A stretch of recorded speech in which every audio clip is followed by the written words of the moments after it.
My four best non-family friends are Grant, Aaron, Jill, and Amber. Grant is a family law lawyer. He is my doubles tennis partner and 5 years older than me. We had many discussions about divorce, reconciliation, expectations, and perspectives of married people. We discussed it over dinners and drinks at the tennis club, as spectators at sporting events, and during card games with other men. Aaron is a psychologist. We have done a number of charity events together and coach our son's basketball team and our daughter's soccer team together. Aaron is Grant's age, 5 years older than me, even though his son and daughter are the same age as mine, and they are good friends with my children. We also talked about divorce, reconciliation, expectations of men and women, and the psychology of marriage, sometimes with Grant, if Aaron joined our card group, often just the two of us. Jill is a marriage counselor and my mixed pickleball partner. Jill is 3 years older than me and is also good friends with my wife, Marie. In addition to meeting at the pickleball court and during lunch, Jill enjoys going on hikes, almost always with Marie and Jill's husband, but sometimes on her own. We also had many discussions about divorce and reconciliation. Amber is 3 years younger than me. I met Amber when I saved her from a bad situation. She claims that I saved her life, but I think that's overdramatic. Anyway, we became friends, and she also became friends with Marie. Amber is a public relations and media expert and probably has more friends and acquaintances than anyone else I know. The medical organization where I work, on my recommendation, used it a couple of times with great success to work with the public and the media. I probably talk to her on the phone or text at least every other day, and she often comes over to our house on the weekends and we hang out with her, sometimes with her beau. There is one more thing about Amber that only I know about. She works part-time for an elite escort. That is, a call girl. How I found out is another story that I won't go into now, but our relationship is such that she knows I don't judge her, so sometimes she even talks to me about it. She is lonely, but she has a wide circle of acquaintances. She enjoys her part-time job, and we often talk about relationships and the expectations of married people. If I ever cheat on Marie, I have no desire to do it, and I can't even imagine how to do it. I would want it to be with Amber, because she is the most beautiful woman I know, and she has a sparkling character. However, even if I were prone to cheating, and I definitely am not, this would never happen to her because she values our friendship, our relationship, my help, and my life advice. All four of my knowledgeable friends tell me that while there are exceptions, the two most common situations they know of when one, or both, spouses cheat are first when compromise is impossible and divorce is guaranteed. The second situation is when the offended spouse lacks self-confidence so much that reconciliation is sought regardless of the circumstances. In any case, the basic situation is black and white. In other words, there is no gray area. Of course, there are exceptions, but according to my friends, when cheating, they only take the gray approach about 10–20% of the time. I have often wondered what my opinion would be if I were the cheated spouse. Grant, Aaron, and Jill told me this. I never actually discussed this with Amber, but judging by other things she said, I'm sure she would have the same opinion. You can't know until you experience it yourself. I'd like to think that I would have managed to be in the gray area, but it's impossible to know until it actually happens. All four of my friends believe that a hard, no-holds-barred divorce usually doesn't work for those who don't cheat. Someone who doesn't cheat only finds a better spouse about 25% of the time and doesn't find anyone suitable at all 75% of the time.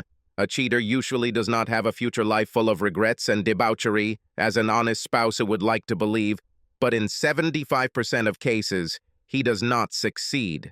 In the remaining 25% of cases, it almost completely returns to normal. In cases of forced reconciliation, the one who did not cheat usually, in 60–70% of cases, feels inadequate and embarrassed by his compliance, and often still ends in divorce within 5 years. Again, things are not going well for both the cheater and the one who is not cheating. Most of them don't end up living a good life afterward, but they don't end up penniless and hopeless either. The point is that black-white is not usually a solution. the gray perspective has the greatest chance of success. My name is Sam Buttry. At the beginning of this story, I was 35 years old, working for a large medical organization as a medical laboratory manager. I have a bachelor's degree in medical laboratory science from the University of Cincinnati, a master's degree in medical laboratory management from Virginia Commonwealth University, and an ASCP certification. 35-year-old Marie Buttry and I were married for 11 years and have 2 children, Jimmy, 9, and Julie, 7. Marie worked in pharmaceutical sales. This alone will tell you that she is pretty and smart, because although it is unfair, pharmaceutical companies only hire pretty sales reps. Besides being smart and pretty, Marie is in good physical shape. She and I train either together or separately at least 4 times a week, and we both have above-average muscles and endurance. I loved being married to Marie. We seemed to suit each other in almost every way. I would rate our sex life more than a 9 out of 10, and our friendships a 10. Marie is a good mother who gives our children sincere love and attention without overdoing it. Although we have some division of labor between men and women, for example, she does most of the cooking and I do most of the lawn work, we try to divide all household chores equally as much as possible, and both participate in both children's activities. I go to all of Julia's ballet recitals and take her to practice more often than Marie, and Marie takes Jimmy to all of his basketball practices, and I meet him there to coach his amateur basketball team with Aaron. And we have similar approaches to Julie, soccer, and Jimmy, band. Overall, I have a very good life. This is the life I wanted to preserve. At the beginning of my story, my life was about 99% what I considered ideal. Before this story began, I had never thought about what percentage of the ideal I would strive for before making difficult, drastic changes. One day in May, shortly after Marie's 35th birthday, I realized that I was not living 99% of my optimal life. It was Saturday, and Marie had returned late from the health club. In about 30 minutes, I had to coach Julie's soccer team, and Jimmy had to go to band practice. Marie emerged somewhat exhausted from her car with a first aid kit containing drug samples and a duffel bag, pushed Jimmy towards the car, gave me a quick kiss, and Julie hugged me and wished me good luck. After the whirlwind left the house, while Julie was putting on a tank top and shorts, I went to move Marie's first aid kit from where she had basically thrown it on the living room couch to the home office. Perhaps she didn't lock the medicine cabinet securely, perhaps the latch was broken when she threw it on the couch, or perhaps there was some other problem, but when I picked it up, the case opened and papers spilled out. Luckily, the drug samples were in secure compartments and did not spill, as I would not have known how to separate them. All the papers were scattered, but I didn't think that putting them in any order would be critical. When I collected the papers scattered on the floor, there were 4 cards mixed in with brochures and order forms. 1 was a succulent birthday card from me, 2 were homemade cards from children, and the 4th was a sexy card with the front saying, "Happy birthday to your beautiful pizza ass," with a colored drawing of a pepperoni pizza slice, and the inside saying, "And to a playmate with the words, myself cheerful," handwritten between I and playmate, and the shadow of a leaning sexy female figure. Inside was the signature, "My pleasure, Rob." I was stunned. Although I didn't actually know who Rob was, I had my suspicions. For the last 2 months or so, Marie had been training a new sales rep named Rob, I forgot his last name, to take over some of her territory while she took over most of the territory of another employee who got pregnant and left. I photographed the exterior and interior of Rob's card. Then I put all the papers back and the cards under the rest of the documents, tightly closed the medicina cabinet, and put it back on the sofa in the living room instead of taking it to Mary's office. It only took Mary 5 minutes on a local company website to find his name and photo, Robert Driscoll. He looked no more than 25 years old. He was good-looking, like everyone in the pharmaceutical industry, maybe even a little better looking than usual for such a representative. In fact, he looked a lot like the guy Marie was dating before I swept her off her feet, according to her. By then, Julie was itching to get on with her game, so we got in my car and sped off. I kept up a conversation with her all the way, to take my mind off what I had just learned and what shocked me to the core. I was somehow able to get through Julie's game without breaking down, embarrassing myself, or acting like a sphinx, although I trusted Aaron more than usual when it came to substitutions and strategy. All the girls were happy when we won 4-3. It's always good when games are competitive and both teams score. After that, Aaron and his daughter, Julie and I, Julie's best friend on our team, and a girl on the other team who was a good friend of Aaron's daughter, went out for milkshakes. While everyone was having a good time at the table and enjoying themselves while sipping milkshakes, I excused myself and called Grant on his cell phone. Grant answered it after the first ring. "You better not miss our doubles match tomorrow, Boris," he replied without even saying hello. He calls me Boris, referring to Boris Becker, the former German professional who is considered the 11th best tennis player of all time. I hope he calls me that because he thinks I look exactly like Becker, 6'3", blonde hair, blue eyes, very attractive, or because of my tennis ability, and not because Boris was convicted of tax evasion after his retirement. This is not about that. How can I get you to just answer a few questions so we can have an attorney-client relationship, and you can't divulge my questions to anyone? I'm not kidding? He answered after a pause. No, I answered a little more decisively than I intended. Fine. Now we reach a verbal agreement on this. Tomorrow you give me $1 after our doubles match, and I email you the contract to sign on Monday. Fine? Agree. Okay, what questions? So far only one. Who would you recommend as the best private detective? After a significant pause, he asked, "Why do you need this? At the moment, you have no right to ask me questions, just answer." "Okay," he purred. "Wesley Associates. I'll give you a card tomorrow." "Thank you," I said. "I'll be ready for tennis at 8 a.m. That evening, Marie acted completely normal for a Saturday with both the children and me, including making it clear after the children went to bed that she was very bored and wanted to make love as soon as possible. I think I'm really good in bed because I was very active, first taking her to a 5-point finale and then having sex so intensely that she almost passed out and was limp as a washcloth when I was done with her. Is a very grateful washcloth. I really can't tell you what was going through my head as I ate and then had amazing sex with her. I do remember that the last time I had sex was probably the most energetic I had ever had. Maybe as a punishment, if that was the case. It didn't work because she came to the finish line like a charging rhinoceros. Maybe to ease the sadness. Maybe to win back his beloved wife who was thinking about another guy. I really do not know.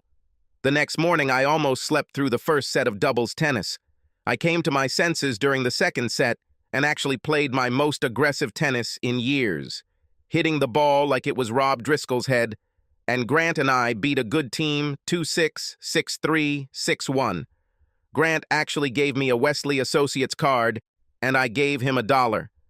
Grant didn't ask any questions, but as we parted, he said sincerely, "If you need to talk, either as a lawyer or a friend, let me know." I thanked him and went home. That night, Marie and I had a repeat of yesterday's passionate night of love, only this time I had sex with her in different positions, and it gave us great pleasure, and in the end we experienced complete satisfaction. Wesley and his partners, operatives Annabelle Watson and William Bennett, justified Grant's recommendation. With the information I provided them, within 2 weeks they provided me with a full report. Unfortunately, I can't say that the report was what I wanted, but it was what I expected. 10 days after I got the private investigators on the case, after Marie and Rob had finished a phone call with a doctor in the suburbs, about 15 miles from our house, they decided to have lunch at the Motel 6 rather than at Olive Garden. They stayed in room 117 for 1 hour and 3 minutes. Wesley has high-tech equipment, and Annabelle and William are smart and sharp. So I got some photos taken through a window where the curtains weren't drawn all the way, and a lot of audio recordings. After I examined the evidence, I came to the conclusion that the sex between them was recreational. I don't want to explain why in detail, but a couple of reasons were that they almost never kissed, as far as could be determined from the audio recording and certainly never from Annabelle's or William's visual observation, and because Marie didn't say nothing about me that was even slightly negative. In fact, some things were positive, and Rob never criticized his girlfriend. To confirm my conclusion, I called Annabelle and William after my review, told them what my conclusion was, and asked if they agreed with it based on their experience. That's exactly what it seemed to me during those 2 weeks that I watched them, and not just in the motel, Annabelle said. I have to agree with her, William intervened. To double-check, I made an appointment with a female marriage counselor who was a friend of Jill's and whom I had met several times. I didn't want to drag Jill into this, and gave her the information I had without giving her my own, or Annabelle's or William conclusion. After offering a series of caveats to cover her ass, she agreed with my assessment. This was especially important because, frankly, I have to say that there was absolutely no change in the way Marie treated me, the children, or any of our mutual friends.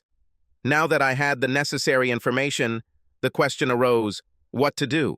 I decided to use the gray approach, which all 4 of my closest friends recommended, long before my problem arose. This included considering how my optimal life had deteriorated, what was best for me, what was best for my children, what was best for my parents and friends, and even what was best for Marie. The conclusions I came to were, 1. I can't let Marie's affair with Rob continue. 2. If I directly confront Marie, it will definitely harm our future relationship. We will never be 99% whole again. If we worked on it, we could get back to 80%, maybe if we were lucky 85%, but never 99%. 3. Children should never find out. Although they were too young to appreciate it now, obviously the day would come when they would be able to appreciate it. I don't want this day to ever come. 4.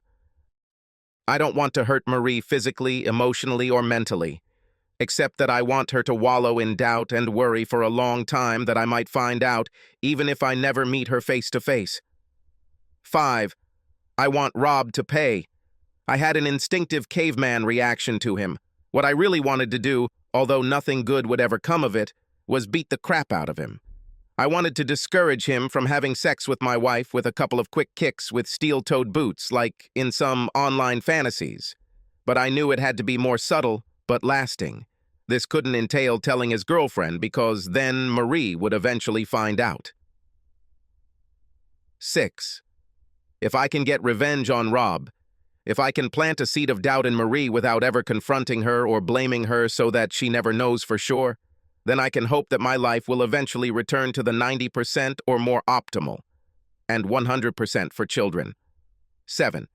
We must act quickly. I don't want another meeting between Marie and Rob. Now that I had all the parameters set, the question arose, what exactly should I do? Because I work for a medical company and run a laboratory, I know a lot about drugs, viruses, bacteria, and other substances that enter the bloodstream and the effect they have on the human body. After studying all the information I had, my first idea turned out to be the best. I will infect Rob with both herpes simplex virus 1, HSV1, and herpes simplex virus 2, HSV2. Both may appear within 2 to 12 days.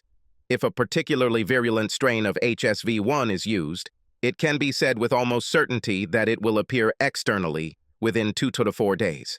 I need to find a way to infect Rob so that he will show obvious symptoms within 2 to 4 days, while ensuring that Marie is not infected.